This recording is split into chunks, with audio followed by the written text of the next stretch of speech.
Nous considérons que M. Félix Tshisekedi, c'est comme une météorite tombée du ciel et à brûle pour point, il se retrouve président de la République.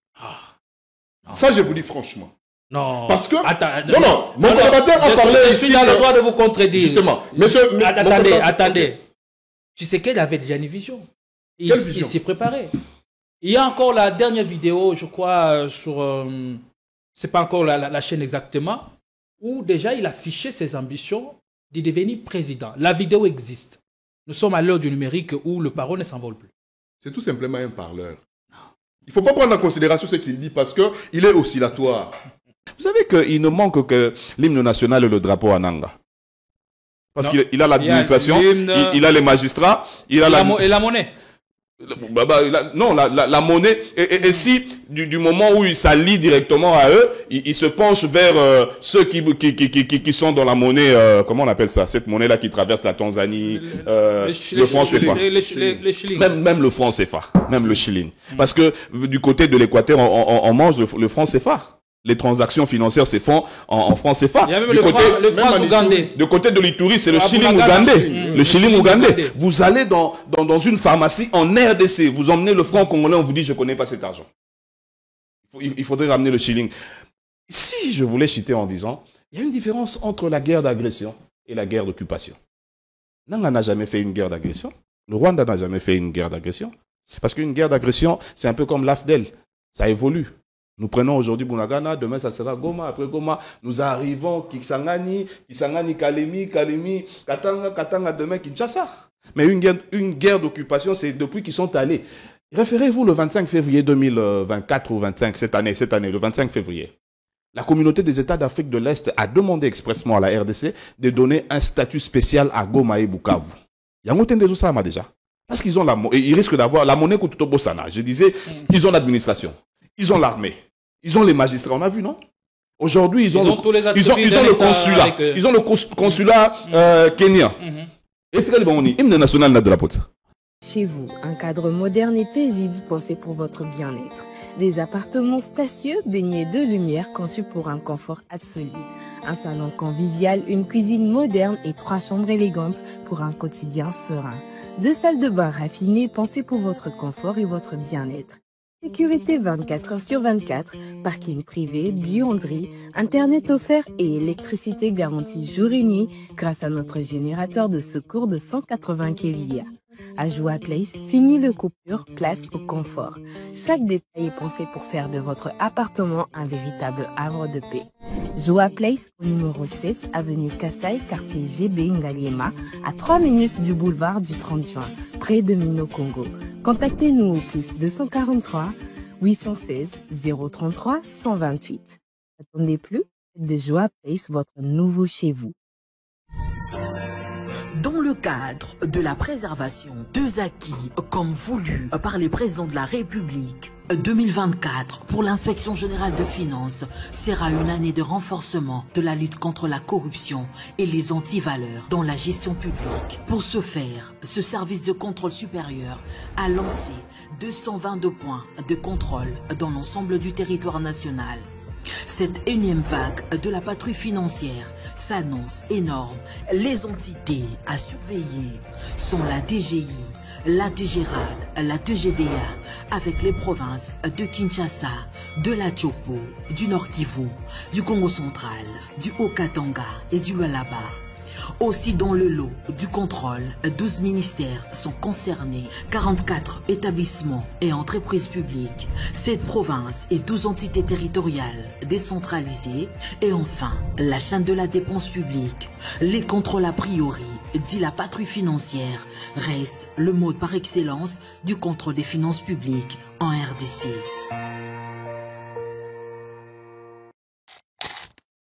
Et si vos élèves pouvaient apprendre autrement, en pleine nature, au parc de la vallée de l'Incélé? Chaque visite scolaire devient une véritable aventure éducative. Safari découverte, jeux interactifs, leçons sur les développements durables.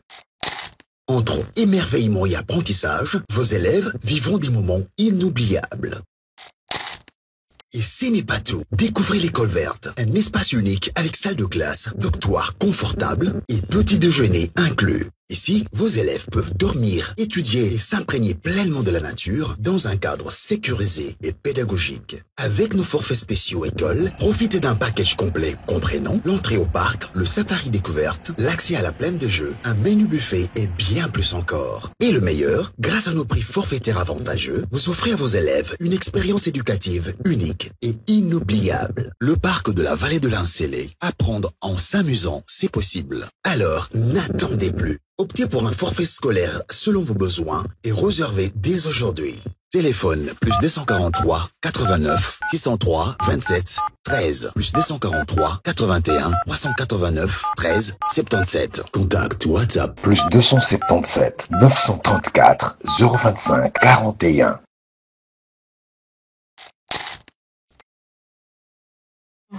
Totikala Setseko Ndenali Puta na wax de Maman Moseka Netoko Maka légende na 3.5 4.5 to 5.5 $. Signature Yalibela et Tikali inoubliable avec le wax de Maman Moseka.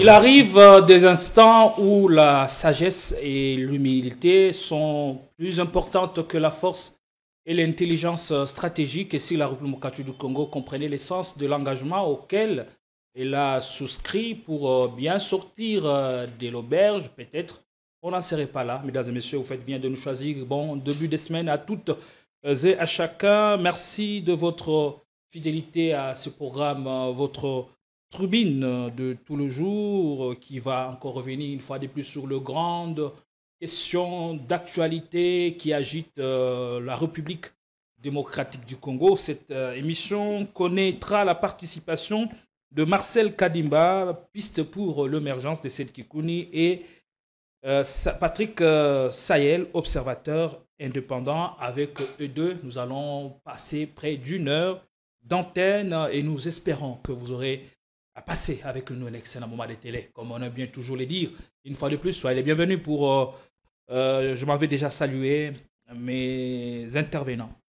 Patrick Sayel, soyez les bienvenus. Merci de votre disponibilité. Merci beaucoup, très cher frère Gédéon. Merci pour cette invitation, ce beau cadre déjà et cette belle émission.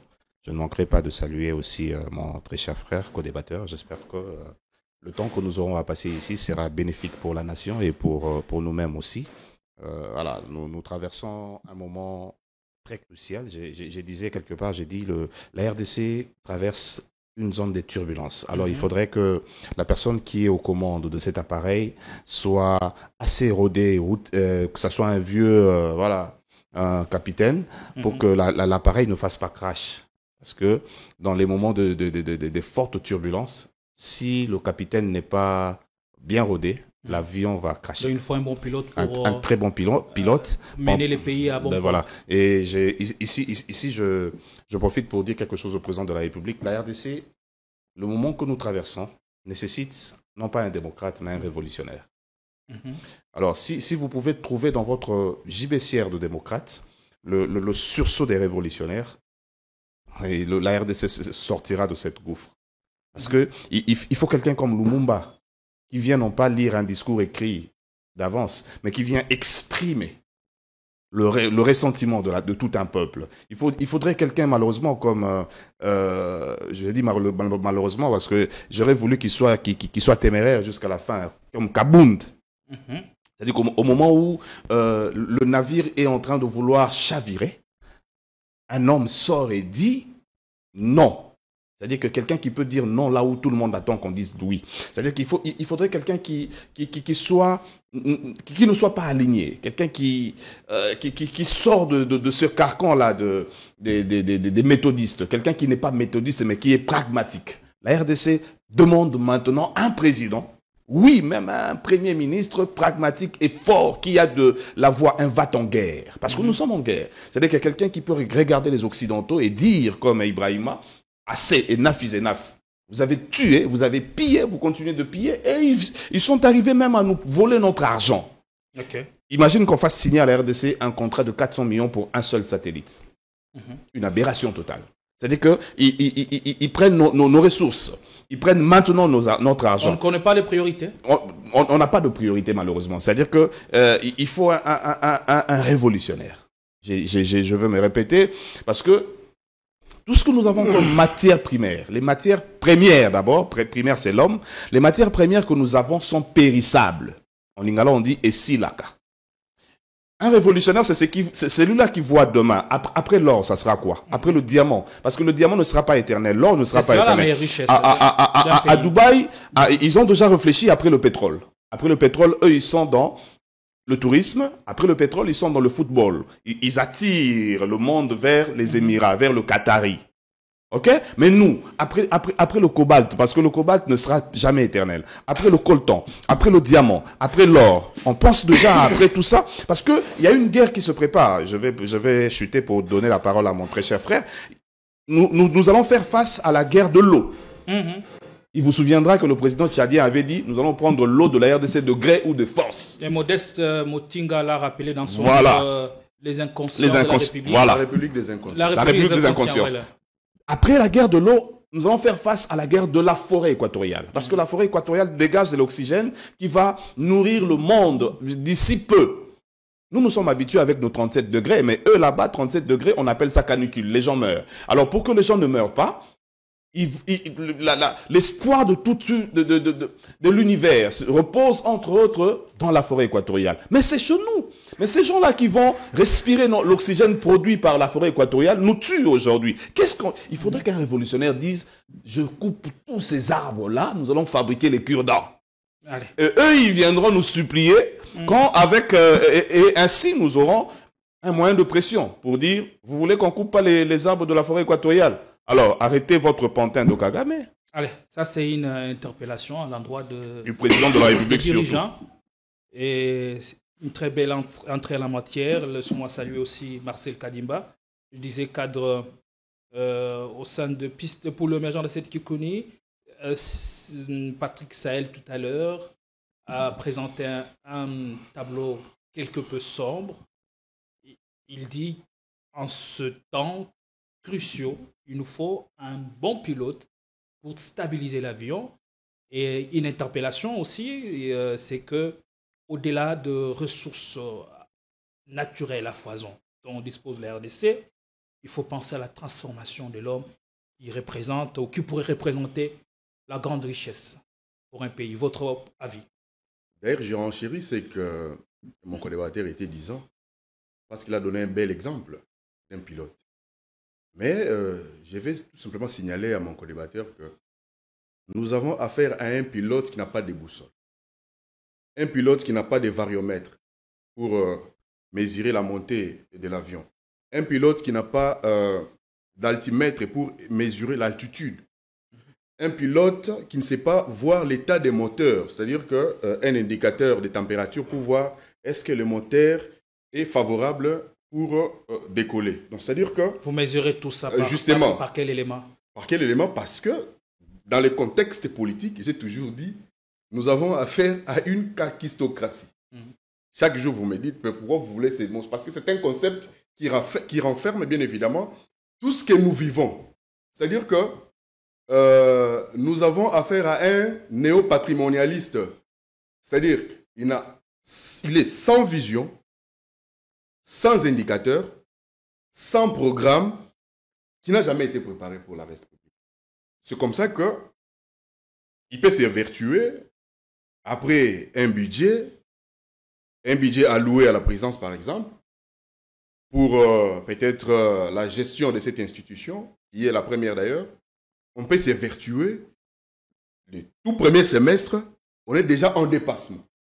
C'est-à-dire que pour lui, gérer la société qui est la nôtre, la République démocratique du Congo, c'est comme gérer sa boutique. Moi, j'ai l'impression que... Est-ce une faute de gestion? C'est une faute de gestion. En matière de finances publiques. Justement, c'est une faute de gestion. Et puis, c'est tout simplement, je dirais, que nous avons affaire à quelqu'un qui n'est ni efficace, ni efficient, mais il est médiocre. Parce que quand on parle de l'efficacité, c'est-à-dire qu'on donne les résultats au prorata des objectifs attendus. Quand on parle de l'efficience, c'est-à-dire que le moyen mis à la disposition pour un résultat a été concret. Le fait, nous avons bénéficié du résultat en deçà du moyen prévu. C'est ça l'efficience. Mais quand on parle de la médiocrité... qu'est-ce que vous proposez face à cette gouvernance, l'opposition qui est inaudible, qui ne mène pas d'action de terrain pour l'heure. Il y a même votre collègue Hubert Kabassoubabou qui avait qualifié l'opposition de masculée, n'étant pas à même de faire rangée haute au pouvoir en place. Il a raison de dire, j'ai l'habitude de les suivre, c'est un scientifique pétri de toutes les capacités, ainsi de suite. Mais il est en Afrique du Sud, il n'est pas ici. Vous êtes d'accord avec moi qu'aujourd'hui, avec le régime de M. Félix Tshisekedi, aussitôt initier une activité quelconque, par exemple pour manifester contre la vie chère, tout de suite vous êtes houspillés. Vous voyez? Donc nous sommes dans un régime de l'intolérance très avancé. C'est-à-dire qu'il ne faut pas indexer l'opposition que nous sommes... Bon, lui-même nous dit que l'opposition a pété. Tout simplement parce que ceux qui t'ont initié marchent contre quelque chose Moko Boye, ou soit t'ont proposé l'autre Moko Boye, qui est contraire à ce que lui pense, on est soit arrêté, on est soit houspillé, on est soit gazifié. L'opposition a pété, c'est parce que vous ne proposez aucune alternative, peut-être. Pour preuve, le président Seth Kikuni, vous êtes témoin, a été arrêté. Il a été arrêté parce qu'il a fait quoi? Parce qu'il a tenu un discours de sensibiliser les jeunes Katangais, de prendre conscience. Et on l'a traité du tribalisme. Alors qu'un Mourega du Maniema peut-il tribaliser les gens qui sont au Katanga? Vous voyez, n'ayant pas de preuves, il a été chassé de la prison. Donc nous sommes dans un régime où on ne sait quoi faire. On ne respecte ni la Constitution, ni les lois, ni les droits dévolus à l'opposition. Alors que nous avons toute une loi organique qui régente l'organisation et le fonctionnement de l'opposition. Et cette opposition est consacrée par la Constitution dans son article 8. Allez, merci beaucoup. Le débat est ouvert sur ce plateau. Bienvenue dans Ligne Rouge, si vous venez à peine de nous rejoindre. Nous avons Patrick Sahel, observateur indépendant, et Marcel Kadimba, piste pour l'émergence. Vous avez suivi l'actualité, la participation de la RDC au tour dernier Global Gateway Forum économique d'investissement qui s'est tenu du 9 au 10 octobre dernier à Bruxelles. Le président congolais qui avait ouvertement pris part, brillamment pris part à cette activité ou à cette cérémonie, il a brillé par l'appel lancé à Paul Kagame pour faire la paix des braves. Et après, le débat est allé dans tous les sens. Nous pensions que le débat s'est limité rien dans ce cadre-là, mais il s'est exporté. Quelques jours après, toujours à Paris, les présidents réunissent quelques Congolais de la diaspora et il explique la démarche ou l'initiative de tendre la main à l'opposition, mais il lance des phrases choc qui suscitent la colère et qui offusquent plus d'un Congolais. C'est quand il dit « laissez-le parler, nous savons ce que nous faisons ». Laissez-le parler. Là, il s'est parlé à ce détracteur qu'il a qualifié d'ignorant et d'aigri. Quel sens vous donnez à ce mot du président de la République? Merci beaucoup pour cette bonne question. J'en viens d'ailleurs. Mais avant, moi, si j'étais président de la RDC, ce genre de forum, on n'ira pas, en fait. On n'ira pas non pas parce que je refuse, on n'ira pas parce qu'on n'a pas une bonne raison d'y aller. Parce que dans ce forum, on traite de deux choses, l'économie et l'investissement.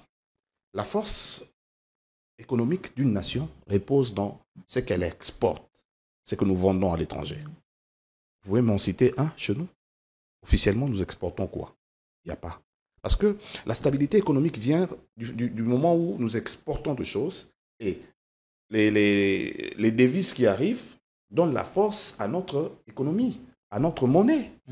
Ok? Mais nous, on n'exporte rien, même pas le pondou qui est notre aliment de base, même pas le foufou. Vous avez déjà vu à Brazzaville, même à côté ici, un sachet de pondou estampillé RDC?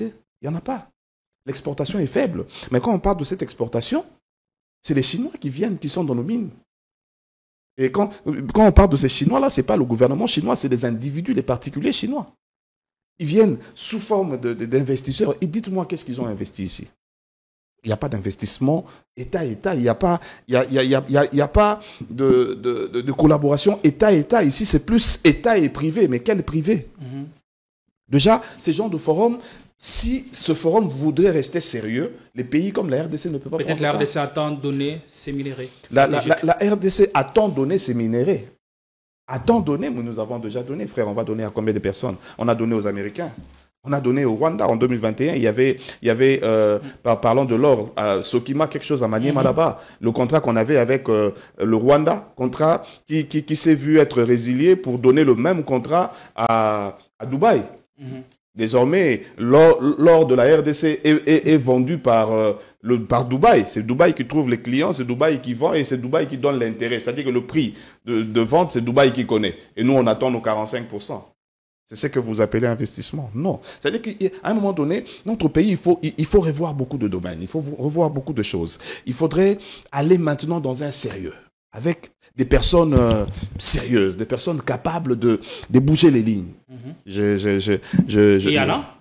Il y en a. Il y a un qui vous parle, je suis là. Okay. C'est-à-dire qu'il c'est pas ce poignet des fainéants et intellectuels qui sont sur nos places publiques, qui doivent donner l'image de ce qu'est la République démocratique du Congo en termes de matière primaire, donc l'homme, en termes de l'homme. Mais vous êtes là, mon frère est là, il a ouvert sa bouche, j'ai compris qu'il est sur la ligne.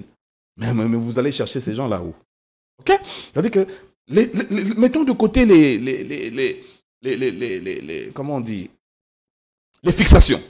Arrêtons les fixations. Maintenant, c'est le Congo. Maintenant, c'est la RDC. Maintenant, c'est le pays, la patrie mère, la patrie qui nous a vu naître. Sur comment nous devons relever ce pays. Comment relever ce pays avec de bons investisseurs. J'avais aimé le président quand il est arrivé. Il a dit il voulait voir des millionnaires congolais. C'est-à-dire que, mais il nous a pas dit comment il voulait créer ces millionnaires. Est-ce qu'il faut aller voler comme les autres là pour devenir millionnaire? Mais tous ces gens-là qui volent, qui deviennent millionnaires, ils sont autour du président de la République, malheureusement. Mais nous, comment? Nous on ne sait pas où voler. On ne sait pas comment ça se passe, comment ça passe par où pour voler les 400 millions et pour voler. J'ai vu un ministre qui nous a ramené Teddy Riner. Merci, Teddy Riner, d'avoir visité la RDC. Mais si c'est pour frapper la République, avec une bonne dame qui est allée voir le président avec une tenue très légère, je ne sais pas si le chargé de protocole du président de la République est encore en fonction. Une tenue très légère, nous promettons d'organiser un championnat du monde Mais certains supporters ont sorti à leur tour de photos du président français Emmanuel Macron aux côtés d'une dame qui avait aussi une tenue quelque peu indécente. Macron a épousé une personne de troisième âge. Ça se fait chez nous? Non, mais il faudrait pas tout ramener. Déjà, vous nous avez ramené une constitution calquée pièce par pièce avec la constitution française. C'est pas parce que Macron eux, c'est leurs mœurs. Ils sont comme ça. Autre temps, les mœurs de là. Est-ce qu'aujourd'hui, très cher frère, laisse-moi te tutoyer, c'est parce que je t'aime bien. Tu peux prendre ta femme et tes enfants, vous devenez nudiste, vous allez vous laver à un endroit où toutes les personnes qui rentrent là sont nues? Non. Parce que dans nos valeurs, il n'y a pas. C'est pas parce que Macron l'a fait que Tshisekedi doit le faire. Mais allez-y, tel que tu es là. Recevant une invitation pour la présidence, allons-y sans chemise, sans cravate. On n'entre pas. Mais pourquoi cette fille légère est entrée? Parce qu'il y a la légèreté autour du président de la République. C'est-à-dire qu'elle s'est sentie à l'aise parce que les gens à côté avaient cette façon de voir et de faire les choses. On se sent à l'aise que là où il y a des personnes qui nous ressemblent. Bon. Tendre la main à l'opposition. Cette phrase est sortie à plusieurs reprises Il a tendu la main à Paul Kagame, mais après, il justifie cela. Et le mot qu'il trouve pour se défendre, c'est de tirer à boulet rouge sur ses pourfendeurs. Très cher frère, en les qualifiant d'aigris et d'ignorants. Maintenant que le président de la République a dit qu'il a tendu la main à Paul Kagame, ça c'est une façon de parler. Mais il y a 2 ans, il avait serré la main de Paul Kagame. Et le jour d'après, Kagame a tué à l'Est. Vous pensez vraiment que un pays comme le nôtre, avec 120 000 hommes, l'armée congolaise, 120 000 hommes, l'armée rwandaise, 37 000 hommes, 37 seulement. L'armée aérienne rwandaise ne compte que 17 000 personnes. Le Rwanda peut tuer en RDC depuis 3 décennies? Impossible. La RDC est 8e en Afrique. Une force, nous occupons la 8e place. Une armée forte. Le Rwanda n'est même pas 20e. Vous pensez que le Rwanda peut faire quelque chose? Est-ce que c'est le Rwanda? Ou c'est les gens qui sont autour du Rwanda, comme on dit chez nous en Lingala, que ce que mon imona ce soit tombé dans Nzungu, c'est que maman n'est pas assez. Maman maintenant y a Kagame, c'est qui? C'est les Français. Maman y a Kagame, c'est qui? C'est ces Américains là qui font des yeux doux à Tshisekedi. C'est le pyromane qui a allumé le feu et qui vient comme sapeur-pompier. Mais quand il a allumé le feu, le temps qu'il revienne comme sapeur-pompier, qu'est-ce qu'il nous a pris? Qu'est-ce qu'il nous a pris? Regarde, la RDC nous a polélé. Nous ne sommes pas en sécurité. Je crains de dire que même le président de la République n'est pas en sécurité. C'est-à-dire que, imaginez que nous ayons un aéroport qui n'est pas dirigé par nous. Imaginez que nous ayons des entreprises de télécommunications que nous ne gérons pas. Ça passe de je ne sais quel satellite à je ne sais quel pays avant que moi je reçoive. Il y a un flux important d'informations qui échappe à la République. Au gouvernement. Mais vous connaissez le premier pays où la sécurité est au maximum, le premier pays qui occupe la première place dans les renseignements. Mokaba Yesu, Israël, avec le Mossad. Mais nous, eux, ils ont verrouillé le système, ils ont sécurisé leur pays, et nous, on prie maintenant le Dieu d'Israël. Non, le problème, c'est l'homme congolais. Il faudrait qu'on rééquipe l'homme congolais avec un mental assez fort pour dire tout ce que nous voyons aujourd'hui, tout ce que nous avons aujourd'hui, même la force que nous avons demain, on ne sera pas assez fort comme on est aujourd'hui. Venons-en au mot du président. Tendre la main à Kagame, ce n'était pas la première fois. Toutes les fois où vous avez même, moi j'ai dit, tendre la main, oui, mais il a serré la main de Kagame et le lendemain Kagame avait tué. Non, Kagame, c'est soit on fait la guerre, la vraie et la bonne guerre. La guerre, il faut associer la population. Mouzé nous a laissé un testament. Mouzé a dit, cette guerre doit être populaire. Populaire signifie, politique beaucoup quitter au peuple. Le peuple doit prendre son destin.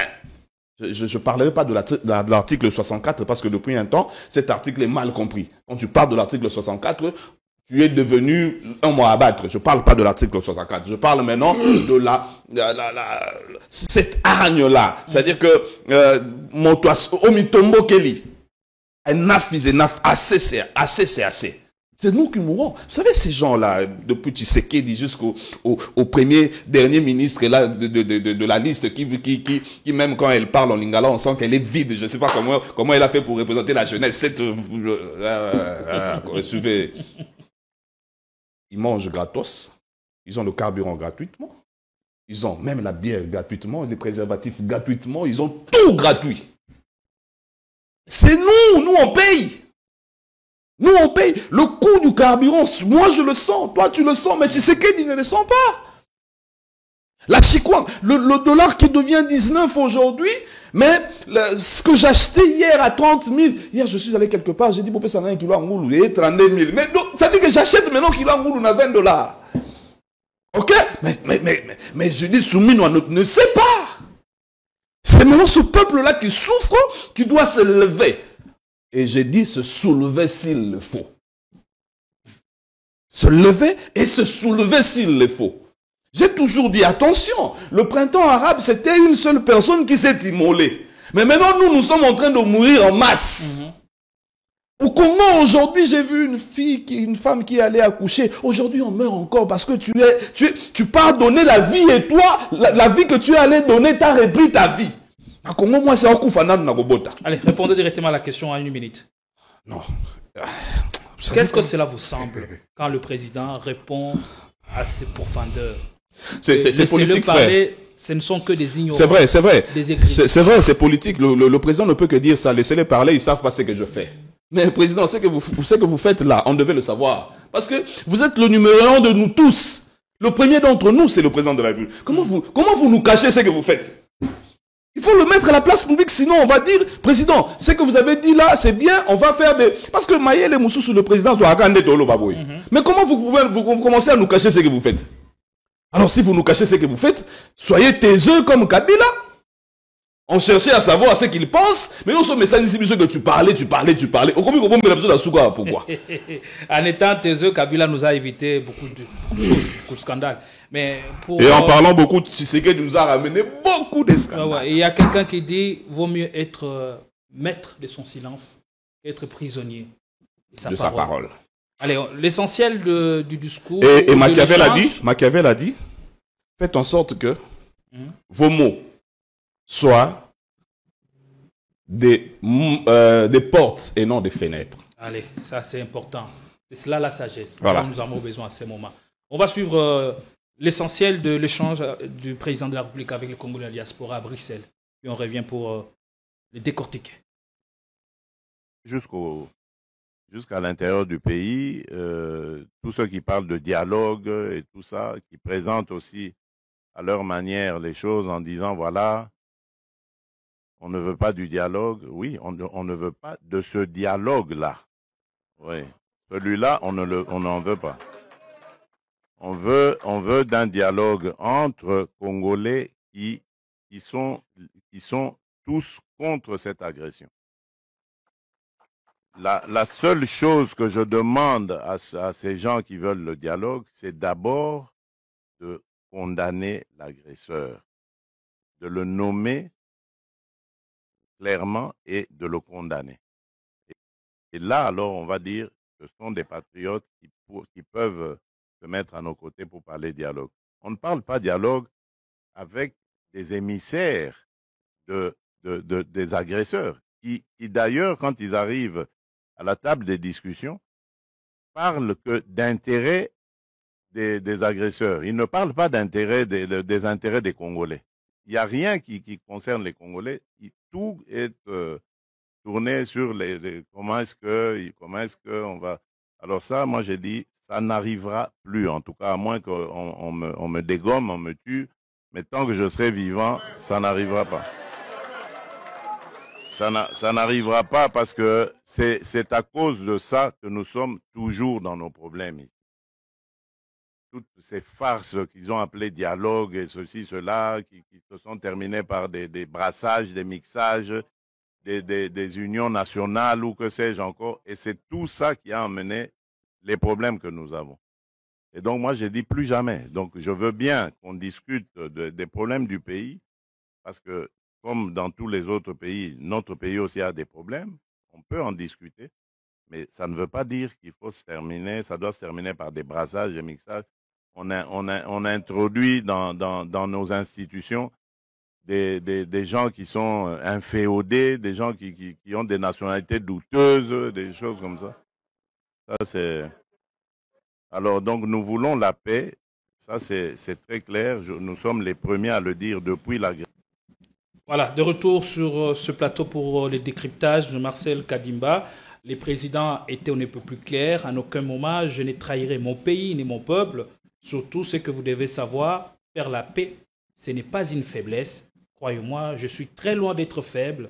Je crois que j'ai réussi à l'éprouver à plusieurs reprises. Question directe, est-ce que ça fait sérieux d'utiliser les pronoms personnels « j'ai » au lieu de parler de l'État? Bon, ça c'est ce qui caractérise toujours M. Félix Tshisekedi. Il avait dit que je ne rencontrerai jamais Kagame, mais j'ai l'impression que Doha a été transformé en Lola en question. Je vais d'abord revenir sur la première question que vous avez posée à mon co-débatteur, parce que vous avez dit que le président de la République avait brillamment participé à ces forums économiques. C'est bien dit forum économique. Mais il nous a débité certaines histoires qui n'avaient rien d'un forum économique. En français facile, on peut considérer ça comme une digression. Parce que nous avons tous les atouts qu'il pouvait vendre à la République. Nous sommes ces vastes territoires qui a la dimension continentale. 2 345 410 km². Plus de 100 millions d'habitants. C'est-à-dire que du point de vue de sa population, soit notre population, nous sommes déjà un capital humain très important. Nous sommes un grand marché. En Afrique, après le Nigeria. Il pouvait vendre la République démocratique du Congo en disant que nous avons tout chez nous. Nous avons le gaz que nous n'exploitons pas dans le lac Kivu. Nous avons 120 millions d'hectares de terres arables. 80 millions accessibles et 40 millions qu'on peut irriguer. Il faudrait qu'ils disent à ces participants à ces forums que nous sommes la deuxième forêt après l'Amazon, avec une biodiversité très importante et exceptionnelle. Mais aujourd'hui, nous exportons des grimes, comme le ministre de l'économie nous avait dit, les grimes non sciées. C'est-à-dire que c'est une matière brute. Nous sommes encore au XXIe siècle, en République démocratique du Congo, dans le secteur primaire. C'est-à-dire que nous sommes incapables d'exploiter les secteurs secondaires et même tertiaires. Il pouvait encore dire que nous sommes menacés par le désert du Sahara au nord et aussi le désert du Sahara et du Kalahari, le désert de Kalahari. Et nous, la République démocratique du Congo, nous sommes géants en eau. 52% d'eau douce. Nous avons un majestueux fleuve, après celui du Brésil, avec plusieurs affluents qui ouvrent des voies navigables. C'est-à-dire que les investisseurs pouvaient être attirés. Alors vous faites bien de nous retracer. Nous avons un réseau lacustre très important, alors que ces réseaux lacustres regorgent bien les poissons les plus importants, même en Namibie. On enseigne en Namibie que le lac le plus poissonné se trouve en République démocratique du Congo. Alors revenons sur le débat. Donc c'est-à-dire que nous avons tous les potentiels qu'ils pouvaient vendre pour attirer les investisseurs, parce qu'il n'a jamais attiré les investisseurs, mais il est passé outre. Alors, lorsqu'il dit, voilà, je demande au président Kagame de donner tout simplement un ordre pour que ces militaires puissent quitter notre territoire, très précisément à l'est du pays, c'est une déviation. Parce que nous avons un accord de paix à Washington qui n'a pas indexé l'agression du Rwanda à la République démocratique du Congo. Nous, dans le cadre de cet accord de paix, il est indiqué que ceux qui agressent, soit ceux qui s'évertuent à occuper l'est du pays, c'est l'opposition armée. Ça n'a pas été stipulé que c'était le Rwanda. Dans cet échange avec la diaspora, il a rappelé, il dit « J'attends l'offre du Rwanda pour faire la paix des braves ». Et quand il dit ça, il y a de l'autre côté la réaction qui ne s'est pas fait attendre. Il y a le ministre des Affaires étrangères du Rwanda qui a réagi en qualifiant ceci d'une comédie de l'art. Qu'en est-il alors concrètement d'autres processus en cours Doha, Washington? Je vous avais déjà dit ici que Doha, c'était une nébuleuse. Nous, on disait depuis belle lurette que la solution pour les problèmes de la République démocratique du Congo, c'est en République démocratique du Congo avec nos compatriotes. Vous ne pouvez pas imaginer à restaurer la paix dans son État avec celui qu'on qualifie d'agresseur. Il faudrait commencer d'abord par être unis contre cette agression. Et on sera unis contre cette agression si on essaye de parler le même langage. Ici, l'opposition est, je dirais, désarticulée, étouffée. Il n'y a pas de liberté d'expression. C'est à tout moment on peut t'arrêter parce que tu as débité quelques pensées, tu as débité quelques réflexions. On t'arrête. Tu inities une activité, par exemple, pour soutenir une ou telle chose. On t'arrête. Ici, l'opposition... Et ça, l'opposition a pété. Voyez-vous. Et comment nous allons conjurer les efforts pour combattre cette agression-là? Ici, il a dit que c'est le Rwanda. Donc, il est revenu au même propos. Et c'est le Rwanda qui nous agresse. Alors que l'accord de Washington n'a pas indexé le Rwanda. Et si c'est le Rwanda qui nous agresse, il avait promis aux Congolais, à partir de Goma, qu'il pouvait toucher Kigali. Et en même temps, il dit qu'il n'a jamais eu des attitudes belliqueuses contre les dynamiques ont évolué. Vous Mais restez sur le propos de... C'est ça l'incohérence. 2023. C'est ça l'incohérence. Donc notre diplomatie a échoué lamentablement parce qu'on n'est pas cohérent.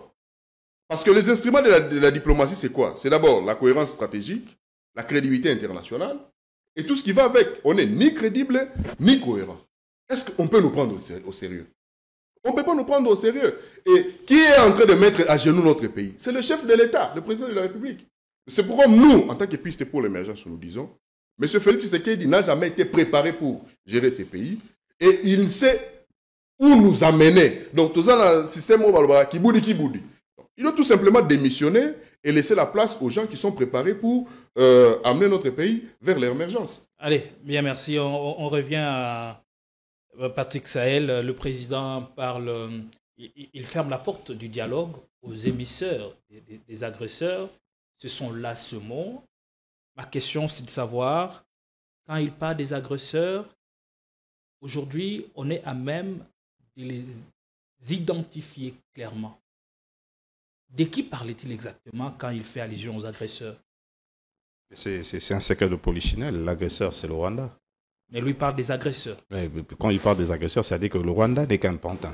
De la même manière qu'il a qualifié ceux qui font la rébellion d'être les pantins de Kagame, Kagame aussi a ses chefs. Raison pour laquelle, à la dernière minute, il a adressé un message indirect ou directement à Kagame, mais c'était un message destiné aux chefs qui arment Kagame.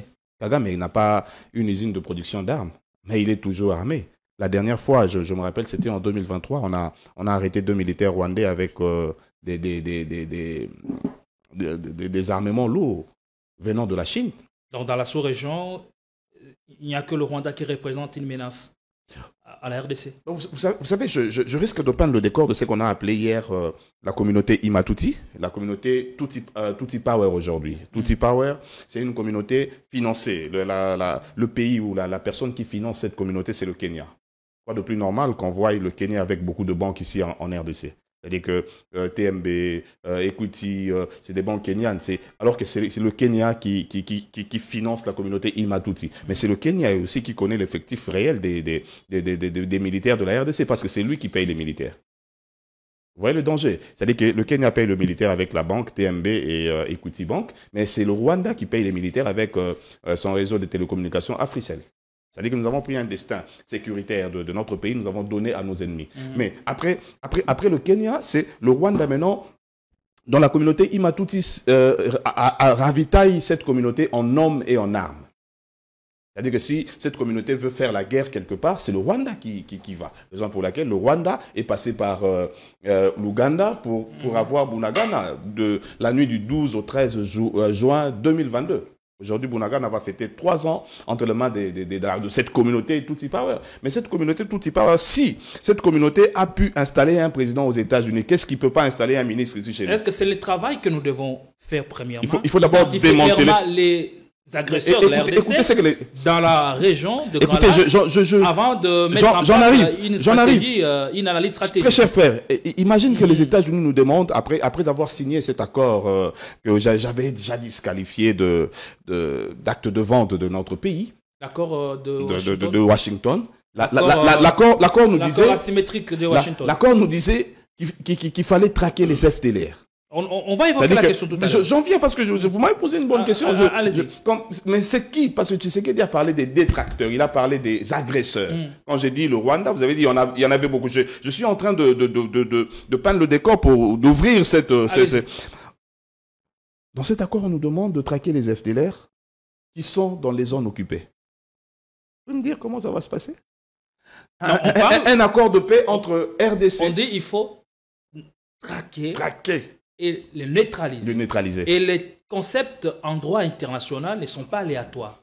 Ça veut dire que la FDLR ne présente plus la moindre menace.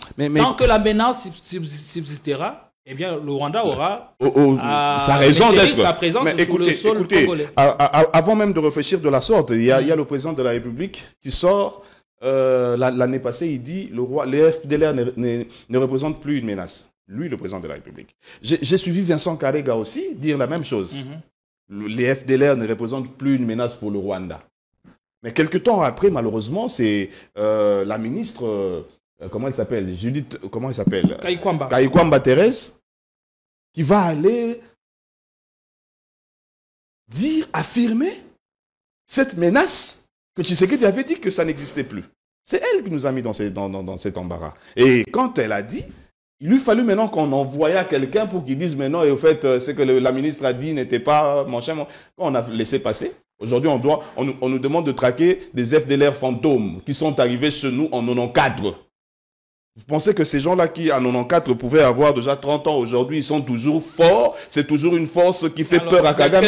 C'est une manière pour les Américains, c'est une manière pour les impérialistes de justifier la présence rwandaise. Parce qu'avant cela, le Rwanda disait ceci. Tant que les FDLR seront au Congo, ou tant que l'FDLR sera au Congo, nous viendrons traquer les FDLR. Et malheureusement, à part cela, il y a à côté ce qu'on a appelé la communauté de l'EAC. L'EAC dit... À laquelle le président a fait adhérer la RDC. Comme des moutons d'ailleurs, il faut souligner. C'est-à-dire que tant que le Rwanda va se sentir menacé par une puissance qui serait chez nous, le Rwanda a le droit, selon la charte de l'EAC, de venir traquer. Mais cet accord de paix était entre nous et le Rwanda parce que le Rwanda tue chez nous. Mais comment maintenant nous on doit traquer les ennemis du Rwanda qui seraient, je suis au conditionnel, chez nous? C'est très grave. Ça c'est... Parlons de la sécurité. Mais cet accord-là, quand on veut parler maintenant de l'économie encore, le Rwanda devient... Je disais quelque part, c'est eux-là qui nous ont appris maintenant, désormais. Désormais. Makambo yo ezaka po tolata kombo ali babe oyo ya Congo c'est tozongela ikomona biso akala makambo susu na ba accord to ngai to yebango quand on était Zaïre, comment on en est arrivé? Quand on était Zaïre, le fleuve nous appartenait. Depuis qu'on est devenu Congo, maintenant on dit le fleuve du deux Congo. Comment on en est arrivé? Écoutez là? Un peu, est-ce un problème de moyens, d'hommes, un problème d'intelligence stratégique, d'hommes et de leadership, ou un problème de moi, j'ai déjà répondu d'hommes et de leadership, vision et dedans. Imaginez qu'on vienne chez nous, on dise, cet arbre, nzeto et pas nanga, mais tellement que ma branche nango est bimier et côté pas ma voisin, le voisin a le droit de manger parce que, à Kombolaka, mais nzete comme yangana yete, mais dans cet accord, nzete comme yangana Rwanda. C'est-à-dire que le Rwanda doit venir gérer le parc Virunga avec moi. Mon parc Virunga, parce que lui, quand il prend ses touristes, ils entrent par là pour visiter. Visite Rwanda, en fait, visite Rwanda là, signifie visite le parc Virunga, qui est chez nous. Moi, je dois désormais gérer le lac Kivu, lac avec le gaz méthane et du pétrole, géré avec le Rwanda qui n'en a pas, parce qu'une partie est passée. Non, il faut. Le problème du Congo, c'est de faire de bons contrats. C'est-à-dire que c'est pourquoi j'ai dit un problème d'hommes et de leadership. Et par absurde, si les FDLR existaient réellement, comment on fait pour les identifier, les traquer, puis les neutraliser? Et s'ils existaient, est-ce que eux ne peuvent-ils pas se défendre en sachant qu'ils sont que la RDC a leur trousse? Qu'est-ce qui pourrait, quel climat on est en train de créer? Est-ce que tout ceci, on ne serait pas en train de planter les décors d'une guerre qui risque d'être explosive demain entre la RDC et le Congo? La RDC et quel Congo? Entre la RDC et le Rwanda. Mais très cher frère, réfléchissons comme ça, si jamais il existerait des FDLR, ils sont où? Là où est Nanga? Mais comment nous, le pouvoir légal... On dit qu'ils sont dans le sud et le nord Kivu. Comment on va faire pour aller là-bas? Mais ce ne sont pas tous les territoires il faudrait à leur contrôle. Mais vous oubliez les Kadeko, il y a les Kadeko en Ituri. Vous parlez de quoi finalement? C'est-à-dire que si on doit traquer les FDLR, pour le Rwanda, demain c'est l'Ouganda qui viendra nous dire traquer aussi les ADF. Un problème d'hommes et de leadership. Allez, merci beaucoup Patrick Sahel. Et, avec vous, on aborde la question, la traque contre pour le jeu, ne voyez pas mal, hein? En français, on appelle ça jeu majestueux. Parce que on a parlé du jeu du président Félix Tshisekedi, j'avais noté. Il y a le jeu majestueux en français. Ça existe. C'est-à-dire que quand il parle de jeu plus, parce que je suis pas faible. Voilà, parce que c'est quand même lui le garant de. Au lieu de parler de l'État, lui parle du non, le jeu majestueux, ça existe en français. Il a parlé du jeu, mais au nom de nous tous. Parce que c'est lui le numéro 1 d'entre nous, non? Tout le monde a mabé pas été quand même, mon gars. Très bien. Très bien, Patrick Sahel, pour cette précision. Marcel Kadimba. On parle de la traque contre le FDLR et cela nous a été recommandé et les FARDC ont lancé l'opération et ils ont lancé l'appel au désarmement des FDLR. Est-ce ce qui nous est demandé? Lancer l'appel au désarmement ou les neutraliser, les traquer, les neutraliser? Les traquer, les neutraliser, parce que c'est ce qui est écrit dans l'accord de paix signé à Washington. Quand nous disions que c'était un acte de capitulation, les chambellans du roi ne nous écoutaient pas. Maintenant, la vraie question qu'il faudrait se poser, c'est celle de savoir, est-ce que le FDLR, c'est une nationalité ou c'est un mouvement? Si c'est une nationalité, comment peut-on les identifier? Par les biais des faciès? Alors que nous avons des Hutus, nous avons des Tutsis congolais. C'est quel mécanisme qui peut nous permettre à identifier les Tutsis congolais? C'est par quel mécanisme? La dernière thèse n'est pas réfutée par beaucoup. Elle est réfutée pour peut-être dans les chefs des néophytes, mais un intellectuel avec toutes les facultés ne peut pas dénier l'existence des Tutsis congolais, les nilotiques. Ça existe même à l'école primaire, on nous enseigne. On nous a enseigné et on continue à enseigner. Alors les anciens FDLR seraient devenus congolais? Voilà, je suis en train de me poser d'abord la question. Est-ce que d'abord le FDLR c'est une nationalité ou c'est un mouvement? Je suis en train de répondre par absurdité. Si c'est une nationalité, comment peut-on identifier les FDLR en question?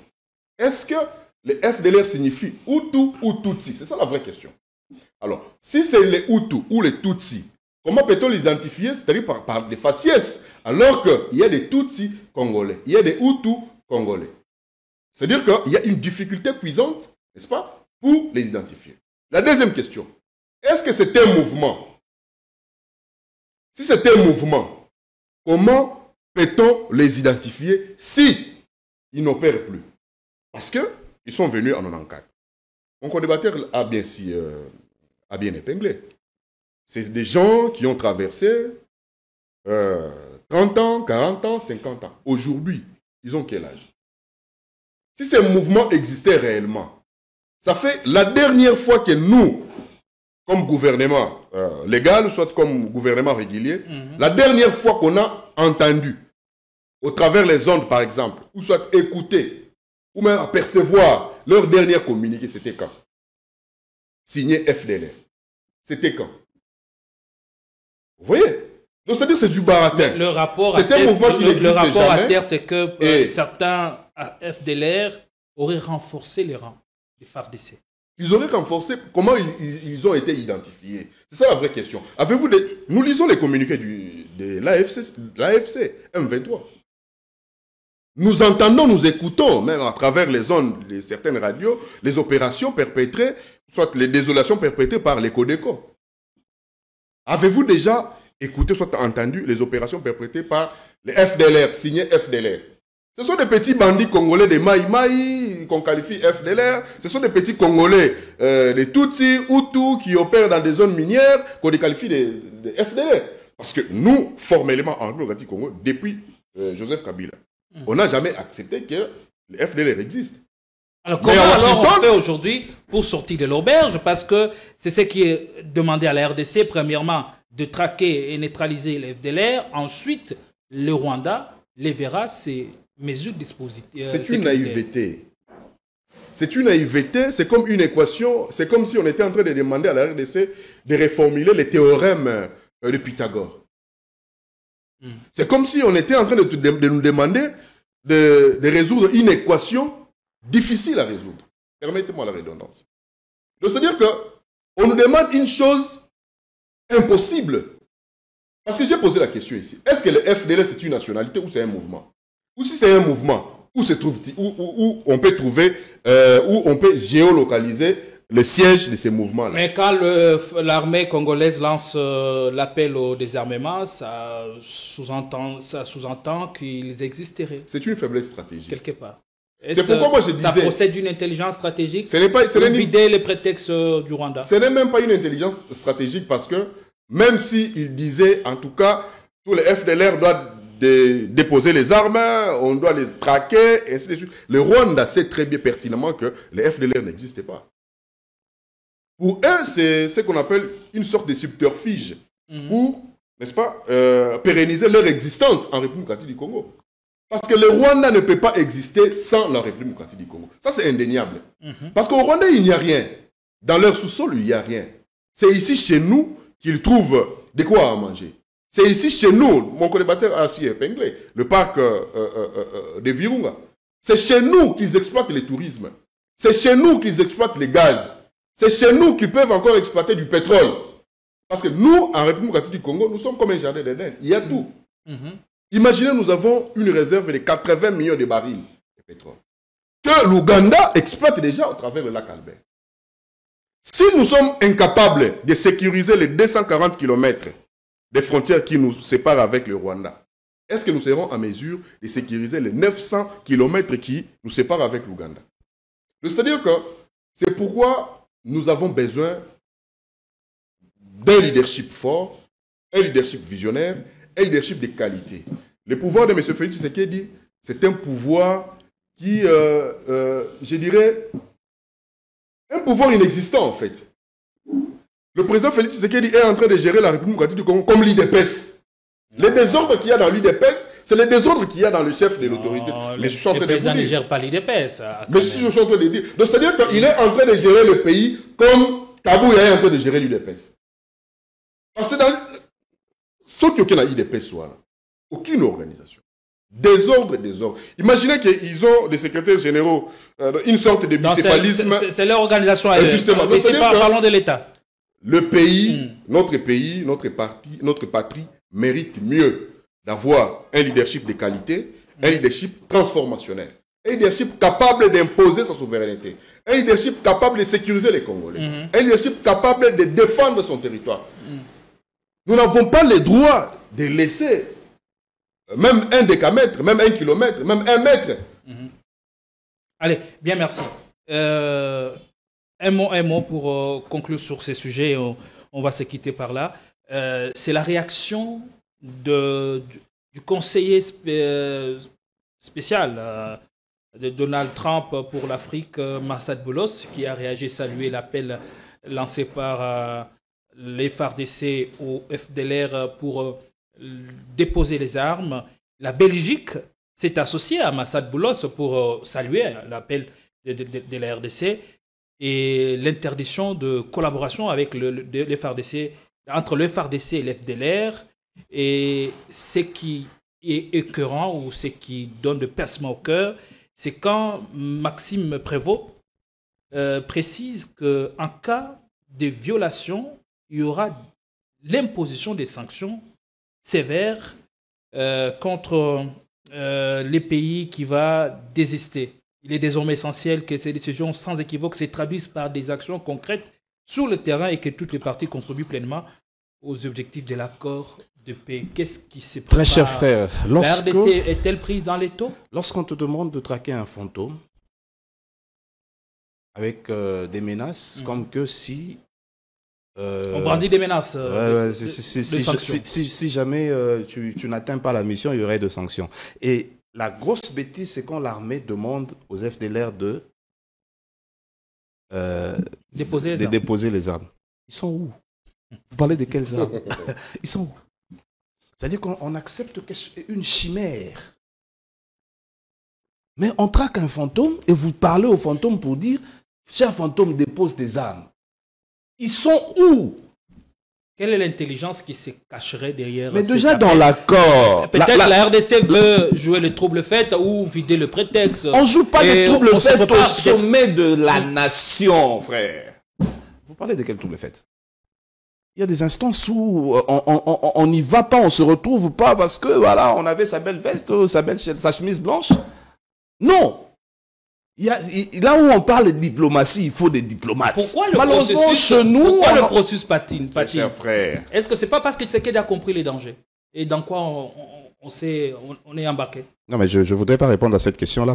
C'est pas parce que Tshisekedi a compris les enjeux. C'est maintenant qu'il a compris. les enjeux de la RDC. On comprend ça même quand on n'est pas aux affaires. On comprend les enjeux, nous connaissons les enjeux. Il faut attendre aux communes à affaires, 7 ans après, nous comprendre. On a dit ici, cher frère, vous savez qu'au Rwanda, on prépare une génération qui va faire la guerre avec la RDC, contre la RDC, même après Kagame. C'est-à-dire que les nations vivent en projetant, dans la projection. Chez nous, nous vivons l'actualité. Quand on monte à Koufina, si c'est dans une solar, on va trouver un plateau. Non, il faut... Je veux dire ce que j'ai toujours dit. J'espère qu'ils ont toujours entendu et qu'aujourd'hui, ils vont mieux l'entendre. 3 termes. Prévision, vision et provision. Il n'y a pas de vision. On ne fera pas de prévision. La RDC, nous vivons là qu'il est l'eau. C'est-à-dire que je suis mais là qui s'est malade. Mais qu'est-ce qui se passe? Tu es malade? C'est par prévention. Mais ils ont dit, bon, c'est-à-dire qu'on ne veut pas de gens qui font des prévisions. Mais si tu vois quelqu'un sans prévision, c'est qu'il n'a pas de vision. Et quand on n'a pas de vision, il n'y aura pas de provision. Qui tourne à ma mère aux avis de le roi et à maman Chantal que je salue. Regardez l'actualité. Je t'ai dit que la RDC vivait l'actualité. Aujourd'hui, il y a le dollar qui s'échange à 18 et à 19. Tu vas voir 3 guignols. 17 dans certains endroits. Ah, le terme était déjà, le terme m'a échappé. Tu vas voir 3 messieurs vouloir se prévaloir de, voilà, c'est à cause de moi. Il y a un côté un gouverneur de la Banque centrale, de l'autre côté le ministre des Finances, et là-bas le ministre de comment il s'appelle, le ministre de l'économie. Le ministre de l'économie, Daniel Mokoko Samba. On exporte quoi? Je risque d'emprunter le terme de mon ami Epengue qui dit le dollar recule pour mieux sauter. Parce que la force économique, c'est ce que nous exportons. J'ai dit ici, montrez-moi quelque chose qu'on vend en dehors de nos frontières stampillées RDC. Même pour nous, il y a prédilection. Aujourd'hui, on mange le pain des Arabes. Aujourd'hui, on mange sur l'assiette vendue par les Égyptiens. L'économie est extravertie. C'est dans ce pays-là. Bon, je risque de dire beaucoup de choses. Qu'est-ce qu'il nous faut faire en définitive pour éviter les pièges alors? En 30 secondes. Vous savez, quand on parle d'éviter les pièges, déjà c'est que ces pièges sont connus. Alors, il faudrait des personnes avec les tripes. Moi, j'aurais voulu que le discours du président de la République soit un discours révolutionnaire. Je l'ai dit à l'entame de cette émission. La RDC traverse un moment où nous avons besoin des révolutionnaires. Monsieur Tshisekedi, si aussi c'est possible, déposez-nous cette casquette de démocrate. Nous voulons voir un révolutionnaire à la tête de ce pays. Le soir, le quoi vita. On en a besoin. Sauvez votre régime. J'imagine une communauté qui risque... Comment cette communauté va rester dans ce pays si Tshisekedi échoue? Je ne veux pas citer le nom de cette communauté, mais il reste 2 ans, frère. En 2 ans, on peut faire beaucoup de choses. Il faut un sursaut. Je vois la lettre de Fayoulou. Il faut un sursaut patriotique. Nous demandons au président Tshisekedi d'avoir un sursaut patriotique et de se référer au bon testament qu'a laissé Mouzé. Mouzé avait compris ce pays. Mouzé avait compris ces prédateurs-là qui à tout prix veulent la déchéance du pays ou même balkaniser. Vous savez, je vais chuter parce que c'est déjà la fin. Vous savez qu'il ne manque que l'hymne national et le drapeau à Nanga. Parce qu'il a l'administration, il a les magistrats, il a et la monnaie. Non, la monnaie. Et si, du moment où il s'allie directement à eux, il se penche vers ceux qui sont dans la monnaie, comment on appelle ça? Cette monnaie-là qui traverse la Tanzanie, le franc CFA. Même le franc CFA, même le shilling. Parce que du côté de l'Équateur, on mange le franc CFA. Les transactions financières se font en francs CFA. Il y a même le franc ougandais. Du côté de l'Ituri, c'est le shilling ougandais. Le shilling ougandais. Vous allez dans une pharmacie en RDC, vous emmenez le franc congolais, on vous dit je ne connais pas cet argent. Il faudrait ramener le shilling. Si je voulais citer en disant, il y a une différence entre la guerre d'agression et la guerre d'occupation. Nanga n'a jamais fait une guerre d'agression. Le Rwanda n'a jamais fait une guerre d'agression. Parce qu'une guerre d'agression, c'est un peu comme l'AFDEL. Ça évolue. Nous prenons aujourd'hui Bunagana, demain ça sera Goma, après Goma, nous arrivons Kisangani, Kalemi, Katanga, demain Kinshasa. Mais une guerre d'occupation, c'est depuis qu'ils sont allés. Référez-vous le 25 février 2024 ou 25, cette année, le 25 février. La communauté des États d'Afrique de l'Est a demandé expressement à la RDC de donner un statut spécial à Goma et Bukavu. Il y a un autre de ça déjà. Parce qu'ils ont ils risquent d'avoir la monnaie Kututo Bossana. Je disais, ils ont l'administration, ils ont l'armée, ils ont les magistrats, on a vu, non? Aujourd'hui, ils ont le consulat. Ils ont le consulat kenyan. Et c'est le bon hymne national de la pote. Allez, merci beaucoup. Marcel Kadima, je suis avec vous. Comment faire à l'heure actuelle pour démanteler l'administration parallèle qui s'installe dans des villes occupées par l'AFC M23? Est-ce que la RDC paye le prix du manque d'anticipation? Justement, on n'a pas cette capacité d'anticipation. C'est comme ça que nous disons, mais c'est Tshisekedi dit, pour corroborer ce que les autres disent, l'humanité, il devrait tout simplement démissionner et laisser la place à un leadership fort, capable de bien gouverner ce pays. Parce que nous considérons, M. considérons que M. Félix Tshisekedi, c'est comme une météorite tombée du ciel et à brûle pour point, il se retrouve président de la République. Ça, je vous dis franchement. Non. Parce que... mon collaborateur a parlé ici... Je suis dans le droit de vous contredire. Justement. Attendez. Tu sais qu'il avait déjà une vision. Il s'est préparé. Il y a encore la dernière vidéo, je crois, sur... c'est pas encore la chaîne exactement, où déjà il affichait ses ambitions de devenir président. La vidéo existe. Nous sommes à l'heure du numérique où le parole ne s'envole plus. C'est tout simplement un parleur. Il ne faut pas prendre en considération ce qu'il dit parce qu'il est oscillatoire. C'est un paradoxe vivant. Ça, c'est indéniable. Mon co-débatteur avait dit ici que Mboka Oyezo Konzamana Kilelo, pour emprunter ces mots, Kilelo. Kilelo signifie tout simplement les conjoncturels. C'est comme ça que nous sommes conjoncturels dans tout. Dans l'économie, nous sommes conjoncturels. Dans l'infrastructure, nous sommes conjoncturels. On n'a jamais été structurels. Alors que pour fonder l'État, il faut avoir la vision, comme il a dit. Et cette vision se matérialise quand on sait planifier les structurels du point de vue économique. Il a dit ici, qu'est-ce que nous produisons? On est dans les secteurs primaires et puis de mauvaise qualité. Secteur primaire de mauvaise qualité, c'est-à-dire le ministre de l'économie, nous exportons des grilles non sciées.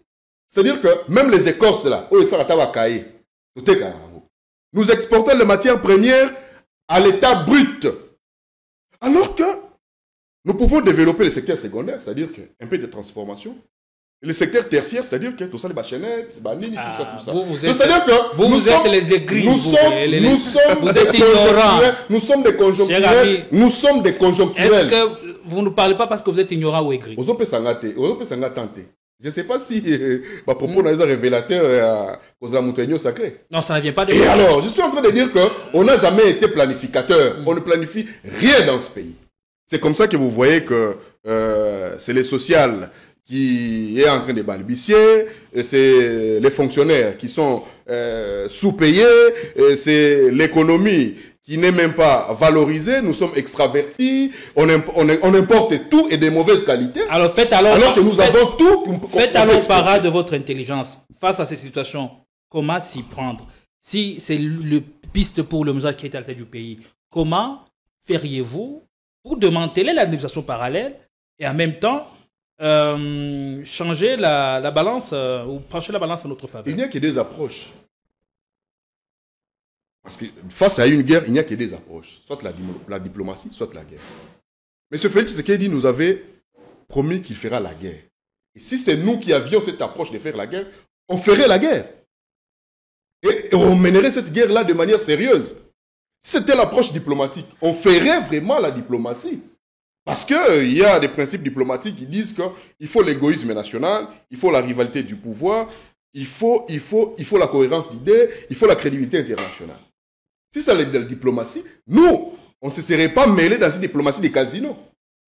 Où, sur base d'une paix illusoire, on brade nos minéraux au prix des sangs des Congolais, au prix de nos minéraux, et c'est avec Doha ou Washington qu'on fait les deals. Alors que Doha, Qatar, c'est l'agent des États-Unis. Je vous avais épinglé une fois ici sur ce plateau que le Moyen-Orient, là, le pays des Golfe, en Afrique, dans tous les États où ils sont intervenus comme médiateurs, ils n'ont jamais restauré la paix. Je vous avais parlé du Libye. Je vous avais parlé d'Érythrée. Je vous avais parlé du Soudan, Khartoum, Darfour. Et ici, chez nous. C'est-à-dire qu'ils ne sont là que pour jouer la carte des États-Unis. C'est comme ça qu'entre la République démocratique du Congo et les Rwanda, comment vous feriez la diplomatie alors que vous savez que les États-Unis et d'autres pays sont déjà acquis à la cause et d'ailleurs, la question elle est pertinente parce que nous sommes dans cette situation-là. Mais si nous étions au pouvoir, on n'en arriverait pas. Il n'y aurait même pas la guerre. Donc aujourd'hui, on serait en train de débattre économie, on serait en train de débattre le bilan, on serait en train de débattre, voyez, nous avons déjà érigé un parc agro-industriel, par exemple, à Bandundu, nous avons érigé un parc agro-industriel. Donc on serait en train de débattre de superstructures que nous sommes en train de faire. On serait en train de débattre des chaînes de valeur qu'on a créées. On serait en train de débattre des emplois qu'on a créés pour les Congolais. Voyez-vous? Donc on ne serait pas en train de débattre sur les occupations des Nanga et tout, qui démontrent la faiblesse du leadership au sommet de l'État. Merci beaucoup, cher aigri et ignorant. Merci à vous, Patrick Saël. Merci bien. Merci. On est arrivé à la fin. Pensez nous revenir plus prochainement pour encore grignoter quelques minutes d'analyse, décryptage avec vous. Merci, Marcel Kadimba, piste pour l'urgence, et Patrick Saël, observateur indépendant. Nous avons beau espoir que vous avez passé un très bon moment de télé avec nous. Nous vous retrouvons tout à l'heure avec d'autres castings et d'autres invités sur ce plateau pour prendre d'autres questions d'actualité en République démocratique du Congo. Bonsoir chez vous et à tout à l'heure, mesdames. Tout à l'heure, messieurs, Inch'Allah.